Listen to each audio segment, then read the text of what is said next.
మాట్లాడుతున్న తరుణంలో as a home మినిస్టర్గా ఈ 2 సంవత్సరాల కాలంలో పోలీస్ డిపార్ట్మెంట్లో తీసుకొచ్చిన కొత్త పరిణామాలు కానీ, అదేవిధంగా ఒక సక్సెస్ స్టోరీస్ కానీ, అట్ ద సేమ్ టైం మేము ఏదైతే ఇంప్లిమెంట్ చేస్తున్నామో లా అండ్ ఆర్డర్ కంట్రోల్ విషయంలో కానీ, ఈరోజు రాష్ట్రం సుభిక్షంగా ఉండాలి అంటే, రాష్ట్రానికి పరిశ్రమలు పెట్టుబడులు రావాలి అన్న ఆ రాష్ట్రం తాలూకా లా అండ్ ఆర్డర్ని బేస్ చేసుకుని ఉంటుందన్న సంగతి తెలిసిన వ్యక్తిగా గౌరవ ముఖ్యమంత్రి గారు ఎన్డీఏ కూటమి గవర్నమెంట్ వచ్చిన తర్వాత ప్రత్యేకంగా పోలీస్ డిపార్ట్మెంట్ మీద దృష్టి పెట్టి అనేకమైన ప్రక్షాళన చేసి ఈ రోజుకి కూడా ఈ 2 సంవత్సరాల కాలంలో లా అండ్ ఆర్డర్ విషయంలో ఎంత పక్కాగా ఉన్నామనేది చెప్పడానికి నిదర్శనం ఈరోజు మన రాష్ట్రానికి వస్తున్న పెట్టుబడులు పరిశ్రమలే ఒక నిదర్శనంగా మనం అందరూ కూడా చెప్పొచ్చు.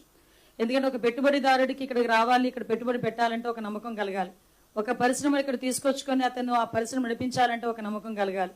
అదేవిధంగా మిగతా రాష్ట్రాల నుంచి ఇక్కడికి వచ్చి చదువుకోవాలి అన్నా కూడా ఒక భరోసా ఉండాలి. వీటన్నిటికీ కూడా ప్రధాన బేస్ ఏదంటే పోలీస్ డిపార్ట్మెంట్ తాలూకా వ్యవహార శైలి, at the same time law and order implementation. Last 5 సంవత్సరాలు అంటే 2019 నుంచి 24 వరకు పోలీస్ డిపార్ట్మెంట్ అంటే ఎలా అయిపోయిందంటే ఏదో ప్రతిపక్షాలు ఇళ్ల దగ్గర కాపలా కాయడానికో, లేకపోతే ఎక్స్ సీఎం వెళ్ళేటప్పుడు పరదాలు కట్టడానికి పరదాలు పట్టుకుని నుంచోడానికో, లేకపోతే అక్రమ అరెస్టులు చేయటానికో, లేకపోతే వాళ్ళు ఏం చెప్తే అది చేయటానికి తప్పించి వాళ్ళకి స్వయంగా వాళ్ళ చిత్తశుద్ధితో వాళ్ళు వేసుకున్న కాకి చొక్కాకి గౌరవం ఇచ్చేటట్టు పనిచేసే పరిస్థితి కనిపించలేదు. కానీ మేము ఎన్డీఏ కూటమి గవర్నమెంట్ అధికారంలోకి వచ్చిన తర్వాత అటువంటి విధ్వంస పాలనకి చరమగీతం పాడాలి. పోలీస్ డిపార్ట్మెంట్ వాళ్ళు ప్రజలకి సేవ చేయాలి, ప్రజలకి న్యాయం చేయాలి.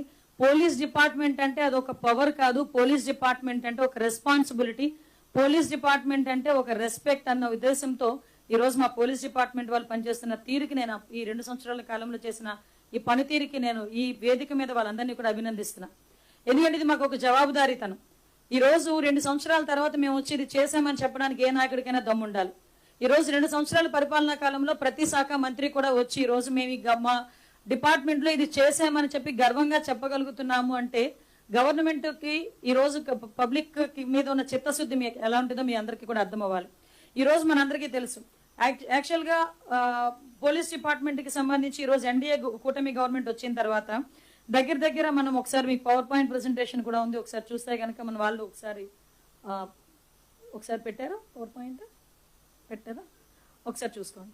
ఒకసారి బేస్ చేసుకుంటే ఈ రోజు మనకి సంబంధించి నేరాల సంఖ్య అంటే క్రైమ్ రేటు సుమారుగా 14.1% తగ్గింది ఈరోజు క్రైమ్ రేట్. అంటే ఓవరాల్ గా 2022 నుంచి 24 వరకు నుంచి 2024 నుంచి 26 వరకు చూసుకుంటే దగ్గర 34,014 కేసులు తగ్గాయి. అంటే ఈ రోజు ఈ క్రైమ్ రేటు తగ్గింది అని చెప్పడానికి ఇది ఒక ఉదాహరణ కింద మనం కూడా చెప్పొచ్చు. చాలా మంది చాలా రకాలుగా మాట్లాడతారు, కానీ ఈ రోజు మా డిపార్ట్మెంట్ చేస్తున్న ఇన్వెస్టిగేషన్ పరిస్థితి కానీ, లేకపోతే ఈ రోజు సీసీటీవీ కెమెరాస్ ద్వారా ఒక ఇన్విజిబుల్ పోలీసింగ్ చేయటం కానీ, డ్రోన్స్ ను ఉపయోగించి టెక్నాలజీ బేస్ చేసుకొని ఈ రోజు చేస్తున్న పోలీసింగ్ కానీ, ఇన్విజిబుల్ పోలీసింగ్ కానీ, విజిబుల్ పోలీసింగ్ కానీ ఈ రోజు ప్రత్యక్షంగా ఈ 14% తగ్గేదానికి, క్రైమ్ రేట్ తగ్గేదానికి ఈ రోజు ఉపయోగపడ్డాయని చెప్పడానికి నిజంగా మేమందరం కూడా గర్వపడాలి.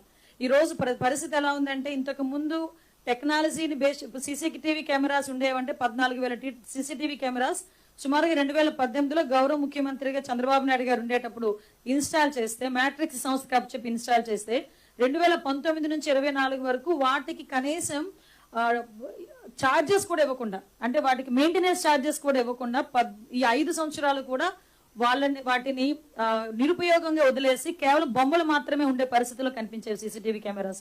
మళ్ళీ అగైన్ 2024లో ఎన్డీఏ కూటమి గవర్నమెంట్ వచ్చిన తర్వాత ప్రత్యేకంగా సీసీటీవీ కెమెరాస్ మీద దృష్టి పెట్టి వాటిని అన్నింటినీ కూడా మేము రినోవేట్ చేయడమే కాకుండా అగైన్ పబ్లిక్ పార్టిసిపేషన్ తో ఇప్పుడు విజయవాడ కమిషనర్ లాంటి కమిషనరేట్ లో ప్రతి నియోజకవర్గంలోని కూడా అన్ని విలేజెస్ లో కూడా సీసీటీవీ కెమెరాస్ పెట్టుకునే పరిస్థితికి ఈరోజు తీసుకొచ్చాం. అంటే ఒక పక్క నుంచి కమ్యూనిటీ సపోర్ట్ చేస్తుంది, ఒక పక్క నుంచి police department support, government support తో 1,00,000 సీసీటీవీ కెమెరాస్ టార్గెట్ గా చేసుకుని అరౌండ్ ఈ రోజు 70% వరకు సీసీటీవీ కెమెరాస్ ఇన్స్టాల్ చేసుకుని వాటికి సంబంధించిన ఫీడ్ కూడా నియర్ బై ఉన్న కమాండ్ కంట్రోల్ రూమ్స్ కి అప్పచెప్పి అక్కడ ఏ ఇన్వెస్టిగేషన్ అయినా చాలా ఈజీగా క్రైమ్ రేట్ అంట ఈ 2 ఏళ్లలో తగ్గిపోయిందని అనిత గారు చెప్తూ ఉన్నారు. ఆ మాటలు విని ఈ రాష్ట్రంలో ఉన్న మహిళలు, ప్రజలు నవ్వుకుంటూ ఉన్నారు. ఈ కూటమి పాలనలో మాత్రం పోలీసుల్ని ప్రజల్ని రక్షించడానికి కాకుండా వాళ్ళని రక్షక భటులుగా కాకుండా భక్షక భటులుగా ఈరోజు ఉపయోగిస్తూ ఉండే పరిస్థితి మనం చూస్తూ ఉన్నాం. ఎక్కడైనా పోలీసుల్ని అంబేద్కర్ రాజ్యాంగం ఎలా అమలు చేయాలి అన్న దాని మీద ఉపయోగిస్తారు, కానీ ఈ కూటమి పాలనలో మాత్రం పోలీసుల్ని రెడ్ బుక్ రాజ్యాంగం ఎలా అమలు చేయాలి అన్న దాని మీద ఉపయోగిస్తూ ఉన్నారు. ఎందుకంటే మొన్ననే చూసాం, చింతమనేని ప్రభాకర్ అనే వ్యక్తి పోలీసుల్ని పక్కన పెట్టుకొని ప్రొక్లైన్ తెచ్చి ఒక న్యాయవాది కుటుంబాన్ని హత్య చేయడానికి ప్రయత్నించిన పరిస్థితి. తిరిగి ఏమైంది? బాధితుడైన ఆ న్యాయవాది మీద కేసులు పెట్టారు, తప్పు చేసిన చింతమనేని ప్రభాకర్ని ఇప్పటికి కూడా అరెస్ట్ చేయలేదు. అలాగే మొన్ననే చూసాం, అంబటి రాంబాబు గారి ఇంటి మీద గల్లా మాధవి అనే ఎమ్మెల్యే ఆమె భర్త దాడి చేస్తే, పోలీసులు పక్కన పెట్టుకొని దాడి చేస్తే తిరిగి అంబటి రాంబాబు గారి మీద కేసులు పెట్టారు తప్ప ఆవిడని ఎంతవరకు, ఆవిడ్ని కానీ ఆవిడ భర్తను కానీ ఆ దాడి చేసిన తెలుగుదేశం పార్టీ కార్యకర్తలను కానీ ఇంతవరకు అరెస్ట్ చేయని పరిస్థితి మనం చూసాం. అలాగే జోగి రమేష్ గారు, ఒక మాజీ మంత్రి గారు, అతని కుటుంబం మీద ఎంత దారుణంగా పోలీసులను తోడుకొని వచ్చి తెలుగుదేశం పార్టీ కార్యకర్తలు పెట్రోల్ బాంబులు వేసి ఆ ఇంటిని కాల్చేయడానికి ప్రయత్నించిన పరిస్థితి. అంటే పోలీసుల్ని ప్రజల రక్షణకు వాడుతున్నారా, ప్రజల్ని ఈ విధంగా చంపడానికి శక్తులుగా చంపడానికి ప్రయత్నించే వాళ్ళకి రక్షించడానికి వాడుతున్నారా అని నేను అడుగుతూ ఉన్నాను. అంత దారుణంగా పోలీస్ వ్యవస్థని ఈరోజు నిర్వీర్యం చేసేసిన పరిస్థితిని మనం చూస్తూ ఉన్నాం. అసలు నిజం చెప్పాలంటే కాకి యూనిఫామ్ ని ఈరోజు ఎల్లో యూనిఫామ్ గా మార్చేసిన పరిస్థితి చంద్రబాబు నాయుడు గారి పాలనలో. ఐపీఎస్ అంటే జనరల్ గా ఇండియన్ పోలీస్ సర్వీస్ అంటాం, కానీ ఈ కూటమి పాలనలో ఐపీఎస్ అంటే ఇండియన్ పొలిటికల్ పనిష్మెంట్ సర్వీస్ గా మార్చేశారు. అలాగే ఏపీపీఎస్ అంటే ఏంటి? Andhra Pradesh police service. దాని కూటమి పాలనలో ఏపీ పొలిటికల్ రివెంజ్ సర్వీస్ గా మార్చేసిన పరిస్థితి మనం చూస్తూ ఉన్నాం. జనరల్ గా బిఎన్ఎస్ చట్టాలు దేశమంతా ప్రజల కోసం వాడుతారు, కానీ ఈ కూటమి పాలనలో బిఎన్ఎస్ చట్టాలని ప్రజల కోసం వాడకుండా ఆ చట్టాల అమలులో నిర్వీర్యం చేసి ఆ చట్టాలని అమలులో విఫలమైన పరిస్థితిని కూడా మనం చూస్తూ ఉన్నాం. బిఎన్ఎస్ చట్టాలని బాబు రాజకీయ న్యాయ సంహిత చట్టాలుగా మార్చేశారు. ఎంత దారుణమైన పాలన ఇప్పుడు సాగుతుందో మనం అర్థం చేసుకోవచ్చు. పోలీసులకి బెల్ట్ ఉంటుంది, దాని మీద 3 సింహాలు ఉంటాయి. అవి దేనికి? న్యాయానికి, చట్టానికి, నీతికి ప్రతీకలుగా మనం భావిస్తాం. కానీ ఈ కూటమి పాలనలో ఆ 3 సింహాలని ఈరోజు 3 పార్టీలకి తొత్తులుగా మార్చేసిన పరిస్థితి మనం చూస్తూ ఉన్నాం. ఈ 3 పార్టీలు చేతిలో పోలీస్ వ్యవస్థ ఈరోజు కీలు బొమ్మలుగా మారిపోయిన పరిస్థితి మనం చూస్తూ ఉన్నాం. అందువల్ల ఈరోజు లా అండ్ ఆర్డర్ ఎంతగానో దెబ్బతిన్న పరిస్థితి మనం చూస్తూ ఉన్నాం. చివరికి ఈ కూటమి ప్రభుత్వం పోలీసులకు కూడా వెన్నుపోటు పొడిచింది. పోలీసులకి డిఏ ఇస్తామన్నారు, ఏమైనా డిఏలు ఇచ్చారా? ఐఆర్ ఇచ్చారా? పిఆర్సీ ఇచ్చారా? అలాగే వర్క్ ఫ్రమ్ హోమ్ ఇస్తామని చెప్పారు చంద్రబాబు నాయుడు గారు, మరి పోలీసులకి ఇచ్చారా వర్క్ ఫ్రమ్ హోమ్? అలాగే వీక్లీ హాఫ్లు ఇస్తానన్నారు, ఇచ్చారా? నేను అడుగుతూ ఉన్నాను. సరెండర్ లీవ్స్ ఇస్తామని చెప్పారు, పోలీసులకి ఇచ్చారా? ఇవన్నీ ఇస్తానని చెప్పి ఇవ్వకుండా పోలీసులకు కూడా చంద్రబాబు నాయుడు గారు వెన్నుపోటు పొడిచిన పరిస్థితి మనం చూస్తూ ఉన్నాం.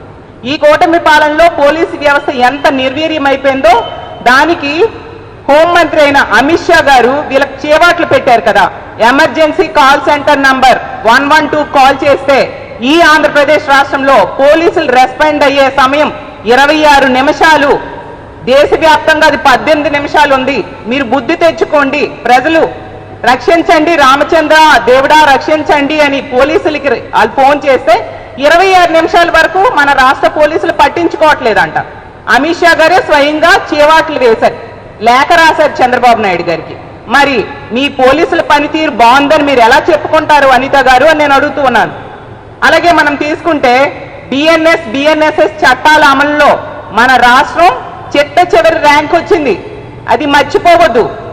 ఈ రాష్ట్రంలో ఉన్న, ఈ దేశంలో ఉన్న రాష్ట్రాలు, కేంద్రపాలిత ప్రాంతాలు కలిపి 36 ఉంటే మన ఆంధ్రప్రదేశ్ రాష్ట్రానికి మీ కూటమి పాలనలో 36వ ర్యాంక్ వచ్చింది. సిగ్గుచేటు. మీరు ఏ విధంగా మీ పనితీరు బాగుందని చెప్పుకుంటారు, ఇంకా అవార్డ్స్ వచ్చాయని గొప్పలు చెప్తూ ఉన్నారు. అంటే నమ్మడానికి ప్రజలు ఏమైనా వెర్రివాలనుకుంటున్నారా అనిత గారు అని నేను అడుగుతూ ఉన్నాను.